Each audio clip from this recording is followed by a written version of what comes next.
हे महाभाग, मैंने अपनी विद्या के गर्व से, अपने ज्ञान के अहंकार से मैंने गुरु को उदास किया। उसी कारण मुझे यह गति प्राप्त हुई। मुझे कभी सुख नहीं मिलता और मैं निराहार रहने के कारण भी अत्यंत ही दुखी हूं। और फिर भी मैंने सैकड़ों हजारों ब्राह्मण का मैंने वध किया। भूख प्यास से व्याकुल तथा मनस्ताप से पीड़ित होकर मैं सब लोगों को त्रास देता हुआ नित्य भक्षण करता हूँ, नित्य में मांस भक्षण करता हूँ। गुरु की अवज्ञा मनुष्य को राक्षसत्व प्रदान करती है। गुरु का अपमान करना, इसलिए बुद्धिमान मनुष्य को गुरु की अवज्ञा नहीं करनी चाहिए। और उस कलमास बाप ने कहा, गुरु कैसा होता है, गुरु कैसा होना चाहिए।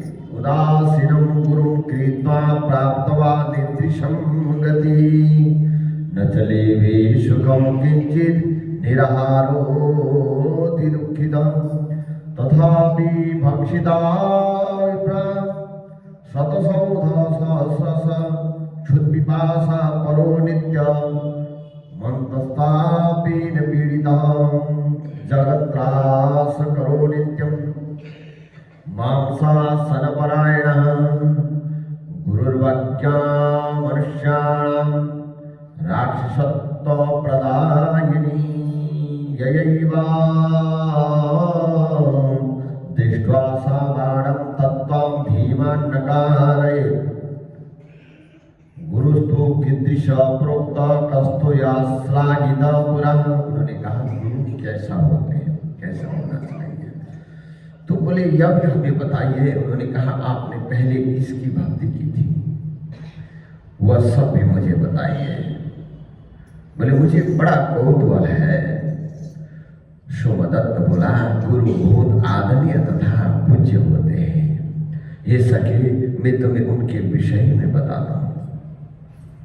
तो कहने लगे, जो वेदों के अध्येता हो, हैं, वेदार्थ के ज्ञाता हो, वेद के अर्थ को भी जानता हो, सत शास्त्रों के वक्ता और धर्म प्रवर्तक, धर्म का रास्ता बताने वाले, नीति शास्त्र के प्रवक्ता, मंत्रों के व्याख्याता, मंत्रों की व्याख्या करने वाला, वेद वाक्यों के संदेहों को मिटाने वाला, वेद के वाक्य जितने भी हैं उसमें जो भी संदेह आता है उसको मिटाने वाले, और व्रतों के नियमों में और व्रतों के विषय में बताने वाले, अन्नदाता तथा अपने कर्मों का निवारण करने वाले हो। और गुरु कौन कौन होते? ये जब इन चीजों में और जानकारी होनी चाहिए गुरु। बोले, व्रतों के विषय में भी, और उनमें से भी ये गुरु के समान ही होते हैं। ससुर, मामा, बड़ा भाई, पिता, जन्म से मृत्यु तक सभी कर्मों को कराने वाला तथा राजा, ये भी गुरु के दर्जा दिए गए इनको भी। और यह सब गुरु कहे जाते हैं। बोले नारायण भगवान की। ये सभी वंदनीय तथा पूजनीय होते हैं। बोले, इनके संबंध में अन्य विचार न करें। कलमासवाद ने कहा, आपने तो अनेक गुरुओं के विषय में कहा। बोले, ये सब एक जैसे होते हैं अथवा इनमें श्रेष्ठ कौन है? ये सब बराबर होते हैं या इनमें कोई फर्क होता है या भेद होता है? बताइए मुझे। सोमदत्त ने कहा, महाप्राज्ञ, कि तुम धन्य हो, तुमने जो कुछ पूछा है यह मैं तुम्हें बताता हूं, सुनो, क्योंकि इससे मेरा भी कल्याण है। सुनने वाले का मात्र कल्याण होता है ऐसा नहीं है, हाँ, सुनाने वाले का भी कल्याण होता है, हाँ, सही है। तो बोले, वह मैं तुम्हें बताता हूं क्योंकि इससे मेरा भी कल्याण होगा। क्योंकि हमारे जो मन विचार जो होते हैं ये अपने नियंत्रण में नहीं होते। और ऐसा है ना, जो कथाओं का सार श्रीमद् भागवत जी में लिखा है, पद्म पुराण का ही शब्द है ये, जो तीर्थों में पाखंडियों का वास हो गया, जिससे तीर्थों का सार चला गया। श्रीमद् भागवती वार्ता गे जने जने, और श्रीमद् भागवत जी की कथाएं और घर घर में होने लगी। और कारिता कर लो ना, कथा सारस तत्वगता, जो कान में मधुर मधुर संगीत सुनने की जो इच्छाएं बढ़ी है ना, उससे कथा का सार खत्म हो गया। तो हम लोग जो है ना संगीत सुनने की इच्छा से कथा में कहीं सत्संग में जाते हैं, तो हम सारी यही बात नहीं है कि हम कथा में क्या कहता है, कथा क्या है, हमने अपने जीवन में क्या करनी है, शास्त्र क्या कहता है, पुराण क्या कहता है, इधर नहीं सोचते हम तो बहुत अच्छा भजन है, वहाँ भजन गाए और नाचती चलती है, बोले गोविंद भगवान की। वास्तविक तत्व ज्ञान को हमने कभी विचार किया ही नहीं। हाँ, गुरु जी ने कहा, अपने 3 शिष्य थे, गुरु परंपरा थी, गुरु परंपरा में उन्होंने क्या कर दिया, आज तीनों की परीक्षा का समय आ गया। बोले पढ़ाई हो गई, गुरु ने पढ़ा दिया, परीक्षा का समय। पहले की परीक्षा और अब की परीक्षा में फर्क है, पेपर होता है ना, पेपर एग्जाम है ना। पेपर में तो जब बैठ के बिठाते हैं 3 घंटे चुपचाप लिखना होता है ना। अब ऐसा है, इससे पहले वाला परीक्षा कैसा था हम बताते हैं। उन्होंने कहा आज परीक्षा 3 दिन चलेगी। एक शिष्य को बुलाया, एक बकरे को ले आए, बकरा है, बकरी को ले आकर के रस्सी में पकड़ा दे, लो इसको चरा के ले आओ। भेज दिया, चरने के लिए ले गए। सुबह हो गया, शाम को आ गए, चरा के ले आना बस। तो गए, शाम को आ गए। शाम को जब आए तो गुरुजी ने पूछा कि चरा के लिए आए? हाँ, चरा के लिए आया। अच्छा, उन्हें थोड़ी सी मक्की की दाने जो है ना रख दिया, बकरे ने खा लिया। बोले गोविंद भगवान की। फटाफट खा लेता है ना बकरा, तो तुमने चराया नहीं? बोले चराया गुरुजी, पर फिर खाया क्यों? इसका पेट तो भरा नहीं। मैंने कहा था पेट भर के ले आओ, मतलब फेल हो गए। दूसरा दिन आया, दूसरे शिष्य को बुलाए, तो उन्होंने रस्सी पकड़ा दी और बकरे की रस्सी पकड़ा दी, ले जाओ इसको चरा के ले आओ, पेट भर के खिला के ले आओ। चले गए, जाकर के दिन भर चराया, हरे हरे घास भी खिलाया, जहाँ जहाँ घास है वहाँ खिलाया, और जहाँ जहाँ अनाज था वो भी खिलाया, मक्का खिलाया, गेहूँ खिलाया, चावल खिलाया, सब कुछ खिलाया। जब शाम को ले आए चरा के, हाँ ले आए। अच्छा, उन्होंने फिर आज चावल के दाने बकरे के आगे रख दिया, फटाफट खाने लग गया एकदम से। बोले गोविंद भगवान की। फेल हो गए, नहीं चराया। बोले तीसरा दिन, तीसरे शिष्य की बारी आई। बोले बकरी और रस्सी पकड़ा दी, ले जाओ इसको चरा के ले आओ। वो थोड़ा सा चालाक था, उसने क्या कर दिया, सारा घास और जितने भी मक्का, जो गेहूं, चावल, सारा कुछ एकत्र किया और चारों तरफ रख लिया, और एक बीच में खुंटा रख लिया है, और खुंटे में बांध दिया बकरी को। तो उसके बाद उसने क्या किया, अपने हाथ में एक डंडा ले लिया, और बकरा जहां मुंह मारता है वहां एक डंडा मारा उसने। बोले गोविंद भगवान की। जब हरे हरे घास में जाता है डंडा मार दिया, और मक्के में जाता है डंडा मार दिया, अनाज में जाता है डंडा मार दिया, हर जगह उसको कहीं खाने नहीं दिया दिन भर। उसके बाद शाम को बकरा ले आए, चरा के ले आए। हाँ जी गुरु जी, हम चरा के ले आए। जब घास देते हैं तो भग जाता है बकरा, में डर जाता है? मक्का देता है तो डर के भाग जाता है, और चावल देता है तो डर के भाग जाता है। तो गुरु जी ने कहा तुम पास हो गए। बोले गोविंद भगवान की, पास हो गए हैं। और हमारा मन और विचार भी ऐसे ही है।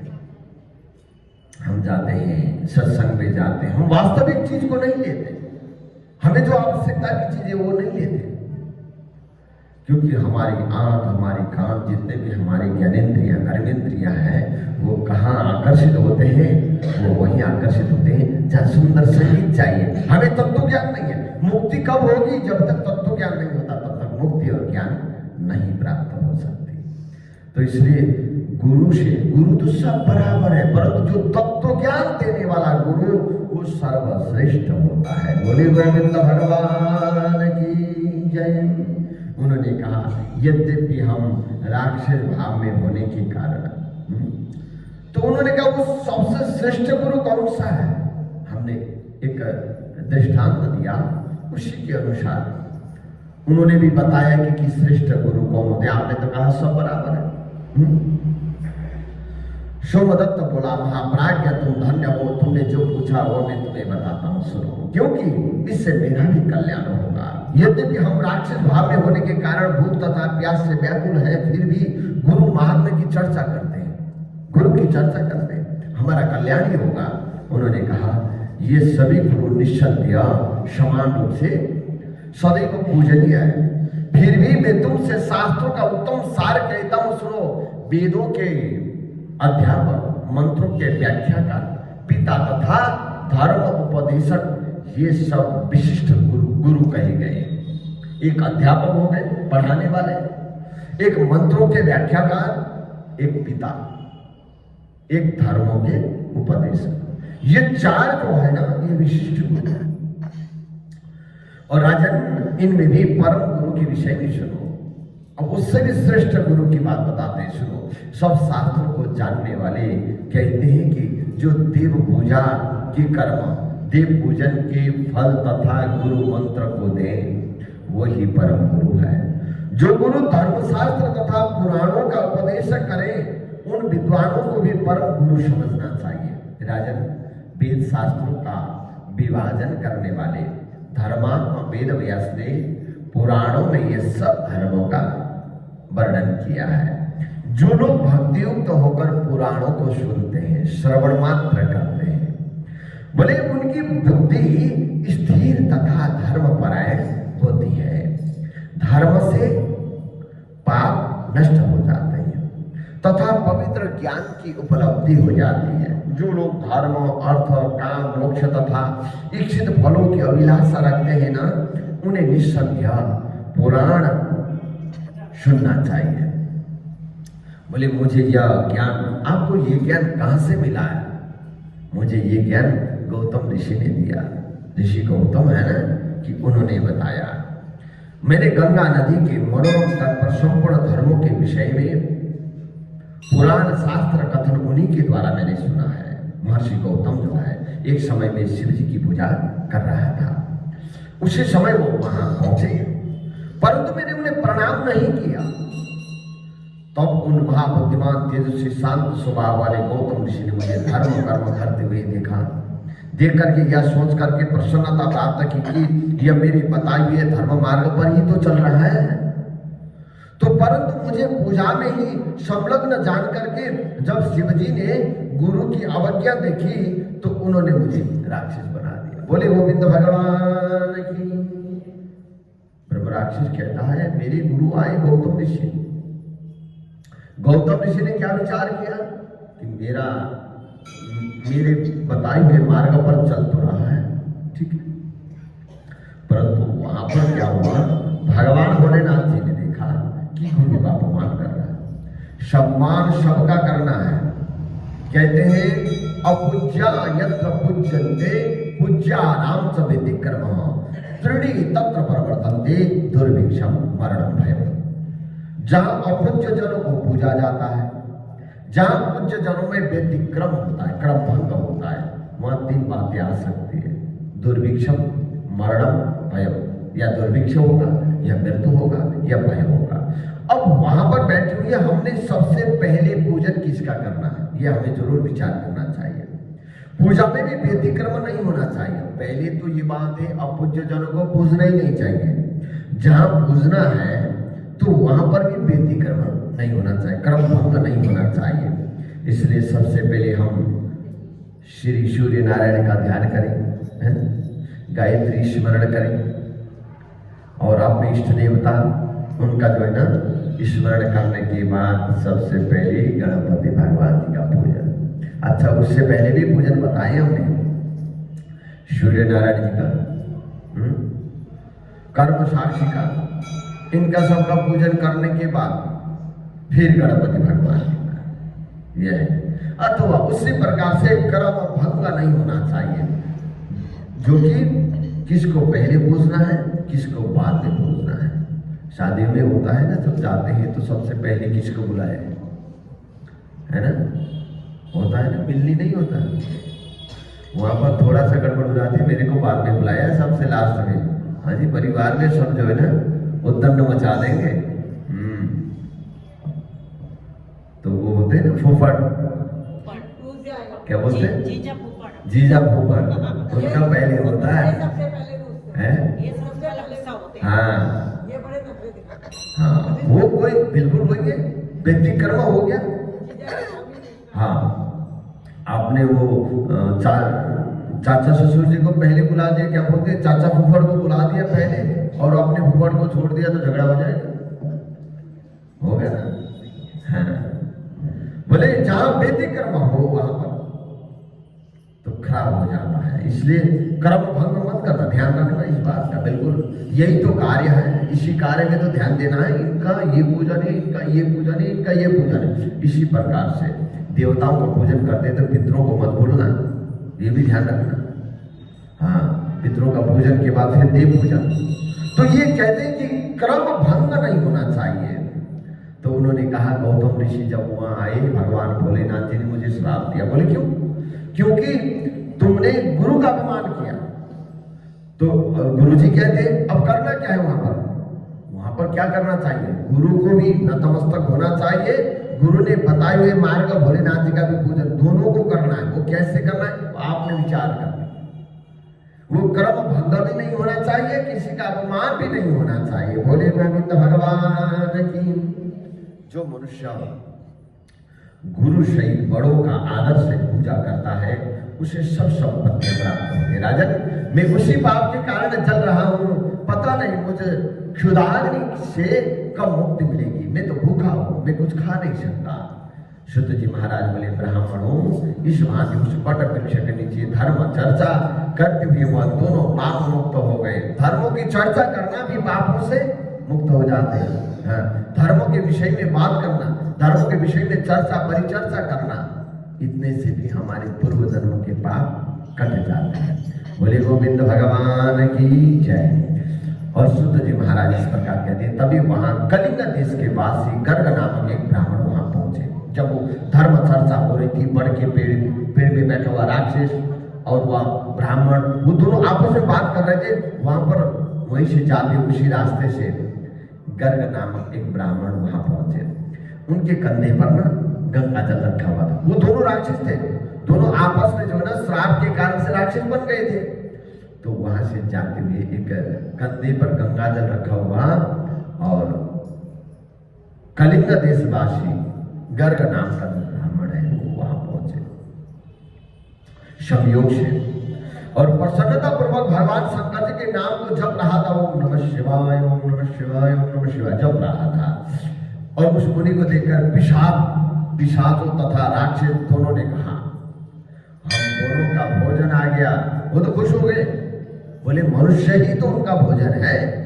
बोले यह कह रहे थे तो उसके बाद अपनी बाहें फैलाकर उसकी ओर दौड़ पड़े दोनों उसको पकड़ने के लिए। परंतु जब उन्होंने भगवान शंकर जी का नाम लिया तो वह उसके पास पहुंचने में असमर्थ हो गए, नहीं पहुंच पाए। भगवान का नाम जो उच्चारण करते हैं भूत प्रेत पिशाच दूर हो जाते हैं, वो लिखा है ना। तो उन्होंने भगवान शंकर जी का नाम लिया, वो भागते हुए जा रहे थे, पकड़ नहीं पाए, वो दूर हो गए और असमर्थ हो गए। दूर ही खड़े रहकर इस प्रकार बोले। उस राक्षसी ने कहा, हे महाभाग, हे महात्मा, हे भद्र, जिनके नाम को सुनने मात्र से राक्षस दूर भाग जाते हैं, उनका नाम लेने वाले आपको प्रणाम है। और पूर्व काल में हमने करोड़ों हजार ब्राह्मण को खा डाला, परंतु आपको तो शिव नाम का उच्चारण ही बड़े संकटों से बचाता है। भगवान शंकर जी का जो नाम है तो वो हर संकटों से बचा देगा। ओम नमः शिवाय, ओम नमः शिवाय। शिव जी का नाम संसार में घोर रोग के लिए औषध के तुल्य है। और हे ब्राह्मण, गंगाजल की एक बूंद के अभिषेक से ही मुक्ति मिल जाती है। बोले हे ब्राह्मण, पृथ्वी पर जितने भी तीर्थ है वो गंगा के एक कण के बराबर भी नहीं है। और सरसों भर जो तुलसी दल के मिश्रण से और गंगा जल 21 पीढ़ियों को पवित्र कर देता है। जो गंगा जल है 21 पीढ़ी को पवित्र करता है। इसलिए हे महाभाग, धर्मशास्त्र के आप गंगा जल के अभिषेक से हम पापियों को भी मुक्त कर दीजिए। शुद्ध जी महाराज बोले, राक्षसों द्वारा गंगा जी के श्रेष्ठ महात्म्य को सुनकर ब्राह्मण बड़े आश्चर्यचकित हुए। वह सोचने लगे, जब इन राक्षसों की गंगा जल के प्रति इतनी श्रद्धा है, तब ज्ञानी तथा महापुण्यशाली लोगों के विषय में तो कहा ही क्या जाए। उसके बाद उन कृपालु ब्राह्मण ने क्या किया, तुलसी दल मिश्रित और गंगा जल उन राक्षसों के ऊपर छींटा लगा दिया। बोलिए गंगा मैया की। गंगा जल के सरसों के बराबर बूंद के स्पर्श से ही वो राक्षस अपनी योनि को त्याग कर देव तुल्य बन गए, देवता के स्वरूप को प्राप्त हो गए। ब्राह्मणी उसका और पुत्र तथा सोमदत्त तीनों ही अपने हाथों में शंख चक्र गदा धारण किए हुए विष्णु स्वरूप को प्राप्त हो गए। सारूप्य मुक्ति हो गया, स्वरूप भगवान के स्वरूप को प्राप्त होना। उसके उपरांत वह ब्राह्मण भी नाम का उच्चारण करता हुआ हरि मंदिर में पहुंचा। तब तथा कलमास्वाद राजा भी अपने पूर्व रूप को प्राप्त हो गए। उस समय राजा अपने मन में अनेक प्रकार के विचार करने लगा कि तब अप्रकट सरस्वती महारानी ने राजा को दुखी जानकर ऐसे धर्मयुक्त महावाक्य कहे, हे राजन, तुम बड़े भाग्यशाली हो, तुम्हें दुख नहीं करना चाहिए और राज्य भोग समाप्त होने पर तुम्हारा परम कल्याण होगा। हरिभक्ति परायण लोगों के पाप कर्म नष्ट हो जाते हैं और इसमें संदेह नहीं, वह विष्णु के परम पद को प्राप्त करते हैं। सब प्राणियों पर दया करने वाले, वेद मार्ग पर चलने वाले, जो वेद मार्ग पर चलते हैं और गुरु पूजा परायण लोग परम स्थान को प्राप्त होते हैं। इन शब्दों को सुनकर राजा अत्यंत प्रसन्न हुआ तथा अपने गुरु का स्मरण करने लगा। फिर राजा ने गंगा की बड़ी स्तुति करते हुए उन्हें प्रणाम किया। फिर वह विष्णु भगवान के नाम का जप करता हुआ बनारस नगरी को चला गया, वाराणसी। वहां उसने 6 महीने तक गंगा एवं विश्वेश्वर भगवान प्रभु के दर्शन करके पापों से निवृत्ति पाई। काशी विश्वनाथ जी है ना, उनका दर्शन करने से बहुत अच्छा होता है। किए हैं आप लोगों ने? सबने किए लगभग। हाँ, जिन्होंने नहीं किए कोशिश जरूर करना, जिन्होंने कर लिए तो दोबारा करने का कोशिश करना, अच्छी बात है ना। तो हम भी कोशिश करते हैं। बोले हे ब्राह्मणों, वाराणसी तथा विष्णु भगवान जी के गुणों का श्रवण, स्मरण तथा गायन करते हुए गंगा जल पीने वाला मनुष्य मुक्त हो जाता है। हे ब्राह्मणों, आपने गंगा के उत्तम महात्म्य को सुना। ब्रह्मा विष्णु तथा शिव जी भी इनके पार नहीं पा सके। इनके नाम स्मरण मात्र से करोड़ों महापाप दूर हो जाते हैं तथा मनुष्य ब्रह्मलोक को चला जाता है। इसमें भी कोई संदेह नहीं है। जो लोग एक बार भी गंगा स्नान करते हैं वह पाप मुक्त होकर ब्रह्मलोक को चले जाते हैं। बोले गंगा मैया की जय। जो लोग श्रद्धा भक्ति पूर्वक और कथाओं को सुनते भी हैं उनको भी गंगा स्नान का ही फल मिलता है। बोले गंगा मैया की। इन्हीं कथा प्रसंगों के साथ आज की कथा प्रसंग हम ये स्नान करेंगे। कल पुनः आगे का पावन प्रसंग हम लोग श्रवण करेंगे। कल तो गोपाष्टमी भी है। हाँ,